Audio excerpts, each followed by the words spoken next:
दोस्तों एक टाइम था जब पेटीएम डिजिटल पेमेंट का चेहरा बन चुका था। लोग ऑनलाइन पेमेंट का मतलब ही पेटीएम करना समझने लगे थे। और फिर 8 नवंबर 2016 को भारत में नोटबंदी के बाद पेटीएम भारतीय डिजिटल पेमेंट के मार्केट में सबसे बड़ा प्लेयर बन गया और फर्स्ट मूवर एडवांटेज ने पेटीएम को इस इंडस्ट्री का किंग बना दिया था। लेकिन फिर ऐसा क्या हुआ जिसने पेटीएम के डाउनफॉल की नींव रखी और क्यों आज ये कंपनी अपने इन्वेस्टर्स की आंखों में खटक रहा है? आज के इस वीडियो में हम आपको पेटीएम के राइज एंड फॉल की पूरी स्टोरी बताएंगे।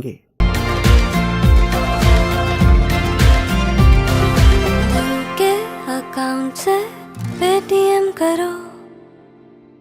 तो दोस्तों 22 फरवरी 2022 को साउथ दिल्ली की डीसीपी बेनीता मैरी जैकर की कार को एक तेजी से आती लैंड रोवर ने टक्कर मार दी। दिल्ली पुलिस ने उस इंसान को अरेस्ट किया, लेकिन बाद में वो बेल पर छोड़ दिए गए। वो इंसान कोई और नहीं बल्कि पेटीएम के founder and CEO Vijay Shekhar Sharma थे। यूपी के अलीगढ़ में जन्मे विजय शेखर शर्मा एक मिडिल क्लास फैमिली से थे, लेकिन उनका सपना एक ऐसी कंपनी बनाने का था जिसे पूरी दुनिया में पहचान मिले। साल 2000 में विजय ने 197 कम्युनिकेशंस नाम की एक कंपनी की शुरुआत की और इसी के अंडर ही पेटीएम भी आता है। पेटीएम यानी पे थ्रू मोबाइल को साल 2010 में लॉन्च किया गया था, जिसमें विजय शेखर शर्मा ने $2 मिलियन की इन्वेस्टमेंट की थी। अब शुरुआत में ये एक प्रीपेड मोबाइल और डीटीएच रिचार्ज प्लेटफॉर्म हुआ करता था, जिसको बाद में डेटा कार्ड, पोस्टपेड मोबाइल और लैंडलाइन बिल्स के लिए भी एक्सपेंड कर दिया गया। इसके बाद 2014 में पेटीएम वॉलेट के लॉन्च होने के बाद से भारत में डिजिटल पेमेंट का एक इजी और कन्वीनियंट मेथड आ गया, जिससे पेटीएम का यूजर बेस काफी तेजी से बढ़ने लगा। यहाँ तक कि पेटीएम की पॉपुलैरिटी को देखते हुए चाइना की अलीबाबा ग्रुप, वॉरेन बफे की कंपनी बर्कशायर हैथवे और रतन टाटा जी ने भी इसमें इन्वेस्ट किया हुआ था।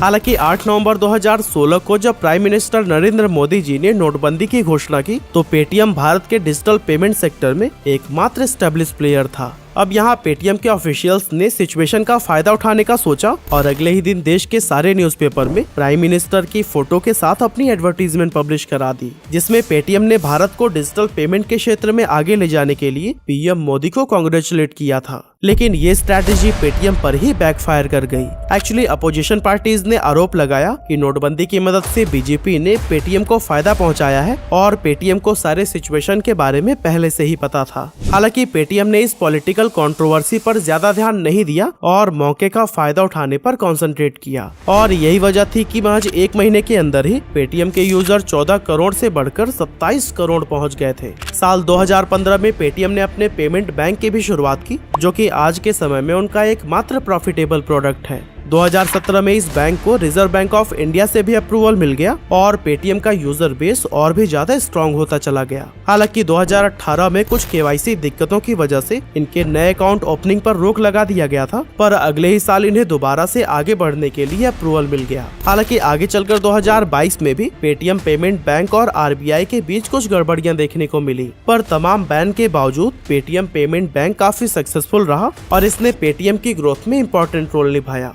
अब आगे समय बीतता गया और डिजिटल पेमेंट के मार्केट में नए नए प्लेयर्स एंटर होते गए, लेकिन इसी बीच पेटीएम एक ऐसी गलती कर गया जिसने उसके अच्छे खासे बिजनेस को हिला कर रख दिया। एक्चुअली एनपीसीआई ने यूपीआई को लॉन्च कर दिया था, जिसकी मदद से बैंक टू बैंक पेमेंट भेजना आसान हो गया और पेटीएम जिस वॉलेट मोड पर चलता था उसकी पॉपुलैरिटी कम होने लगी। हालांकि पेटीएम ने इतनी जल्दी यूपीआई को एक्सेप्ट नहीं किया और यही वजह थी कि उसके ज्यादातर यूजर्स गूगल पे और फोन पे पर चले गए। हालांकि बाद में पेटीएम ने भी अपने प्लेटफॉर्म पर यूपीआई को ऐड तो किया, पर जब तक पेटीएम को अपनी गलती रियलाइज होती तब तक काफी देर हो चुकी थी। यहाँ से पेटीएम का यूजर बेस कम होने लगा और उनका मार्केट शेयर भी घटता चला गया। अब साल था 2021 का, जब 8 नवंबर को पेटीएम अपना आईपीओ लेकर आती है। इसकी मदद से वो $20 बिलियन की वैल्यूएशन पर $2.3 बिलियन राइज करते हैं, यानी कि करीब 18,300 करोड़ रुपए। ये कोल इंडिया के बाद से भारत का सबसे बड़ा आईपीओ था और पेटीएम के एक शेयर की कीमत 2150 रुपए रखी गई थी। विजय शेखर शर्मा ने कहा था कि उन्होंने इन्वेस्टर्स को फायदा पहुंचाने के लिए शेयर की प्राइस काफी कम रखी है, पर एक्सपर्ट्स का मानना था कि ये काफी ज्यादा है। पेटीएम का आईपीओ मार्केट में बहुत हाइप लेकर आया और लोग इसमें इन्वेस्ट करने के लिए बहुत एक्साइटेड दिखाई दिए। यहाँ तक कि ग्रे मार्केट में भी पेटीएम का शेयर 20% प्रीमियम पर ट्रेड कर रहा था। वैसे हम आपको बता दें कि ग्रे मार्केट एक ऐसा अनऑफिशियल मार्केट है जहां ऑफिशियल ट्रेडिंग से पहले शेयर्स की बाइंग एंड सेलिंग होती है। और दोस्तों पेटीएम के शेयर को तो ग्रे मार्केट पर लोग 20% ज्यादा प्राइस पर खरीदने के लिए तैयार थे, पर 18 नवंबर 2021 को जब पेटीएम स्टॉक मार्केट पर लिस्ट हुआ तो दिन के अंत तक इसके शेयर की प्राइस सिर्फ 1560 रुपए रह गई। और दोस्तों फिलहाल आज के टाइम पर पेटीएम का शेयर 620 रुपए के करीब है, जो कि 2150 की इशू प्राइस से करीब 71% नीचे है। आगे वीडियो में हम उन रीजंस के बारे में जानेंगे जिनकी वजह से पेटीएम जैसे बड़े फिनटेक कंपनी का भी आईपीओ फेल हो गया। लेकिन उससे पहले अगर आप अपने बिजनेस या लाइफ में फेल नहीं होना चाहते तो फिर मैं आपको रिकमेंड करता हूँ how to become a leader और बिजनेस सीक्रेट जैसे ऑडियो बुक्स को जरूर सुनिएगा। ये और ऐसे ही हजारों ऑडियो बुक्स आपको India's leading audio show platform Kuku FM पर मिल जाएगा। इस प्लेटफॉर्म पर आप हिंदी और इंग्लिश के अलावा अपने रीजनल लैंग्वेजेस में भी बुक्स को सुन सकते हैं। और हाँ, कुकू एफएम से बात करके हमने आपके लिए फर्स्ट मंथ के सब्सक्रिप्शन पर 50% का डिस्काउंट भी कराया है। बस LH50 कूपन कोड का यूज करना है और फर्स्ट मंथ का सब्सक्रिप्शन सिर्फ आपको 49 रुपए में मिल जाएगा। इस ऑफर का फायदा आप प्ले स्टोर से ऐप को डाउनलोड करके या फिर नीचे डिस्क्रिप्शन में दिए गए लिंक से भी उठा सकते हैं। हालांकि चलिए अब हम जान लेते हैं कि आखिर वो क्या रीजंस थे जिनकी वजह से पेटीएम का आईपीओ इतनी बुरी तरह से फेल हो गया। अब सबसे पहले तो मैं आपको ये बता दूं कि पेटीएम के आईपीओ लाने के फैसले में कोई भी गलती नहीं थी। 2021 में लगभग 65 कंपनीज अपना आईपीओ लेकर आई थी और ज्यादातर कंपनीज का परफॉर्मेंस बहुत अच्छा रहा, पर दो ऐसी कंपनीज थी जिनका आईपीओ बुरी तरह से फ्लॉप हुआ। पहली पेटीएम और दूसरी कारट्रेड। बेसिकली दोनों ही लॉस मेकिंग कंपनीज थी और दोनों ने हाई वैल्यूएशन पर अपने आईपीओ लाए थे। पेटीएम ने $20 बिलियन की वैल्यूएशन रखी थी, जो कि उस समय करीब 1.4 लाख करोड़ रुपए के बराबर थी, जबकि पेटीएम का रेवेन्यू महज 3300 करोड़ रुपए का ही था।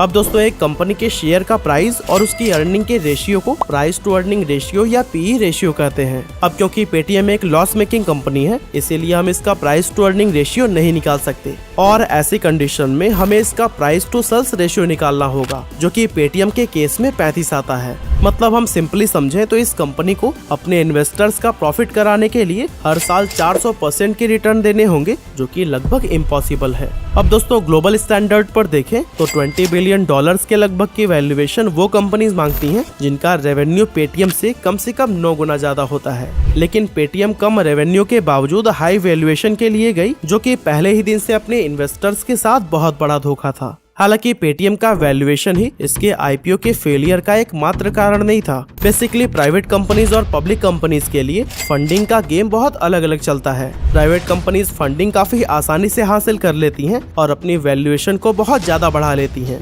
पर पब्लिक बनने के लिए उन्हें अपनी वैल्यूएशन को जस्टिफाई करना होता है। उसके लिए कंपनी के फंडामेंटल्स बहुत स्ट्रॉन्ग होने चाहिए, यानी कि उनके पास एक अच्छी टीम और एक प्रॉपर बिजनेस मॉडल होना चाहिए। लेकिन इसकी कमी पेटीएम के साथ साफ नजर आती है। इस कंपनी का ना कोई ठोस बिजनेस मॉडल है, न प्रॉफिट्स है और न ही प्रॉफिटेबल होने का कोई सॉलिड प्लान। आज के समय में पेटीएम हर एक फाइनेंशियल फील्ड में घुसना चाहती है, पर इनके पास किसी भी चीज में प्रॉपर एक्सपर्टीज नहीं है। पेटीएम ने अपने प्लेटफॉर्म को तो ऑल इन वन ऐप बना दिया है, जहां पर आप मोबाइल रिचार्ज से लेकर bill payment, UPI transfer, policy खरीदना, इन्वेस्टमेंट करना, गेम खेलना, मूवीज, बस और इवेंट की टिकट्स बुक करने जैसा कोई भी काम कर सकते हैं। और दोस्तों यही वजह है कि पेटीएम का इंटरफेस इतना कंफ्यूजिंग हो चुका है कि यूजर्स इसके प्लेटफॉर्म पर आना पसंद ही नहीं करते। पेटीएम तो कई सारे बिजनेसेस में घुस चुका है, लेकिन इसके सिर्फ 2 बिजनेसेस ही सक्सेसफुल हैं, पेटीएम पेमेंट बैंक और पेटीएम फास्टैग। अपने पेमेंट बैंक में पेटीएम ने लगातार आरबीआई के रूल्स एंड रेगुलेशंस को ताक पर रखा है, जिसके कारण उन्हें काफी सारे प्रॉब्लम्स का भी सामना करना पड़ा है। पर प्रेजेंट सिचुएशन की बात करें तो पेटीएम पेमेंट बैंक इस कंपनी को लगातार प्रॉफिट कमा कर दे रहा है।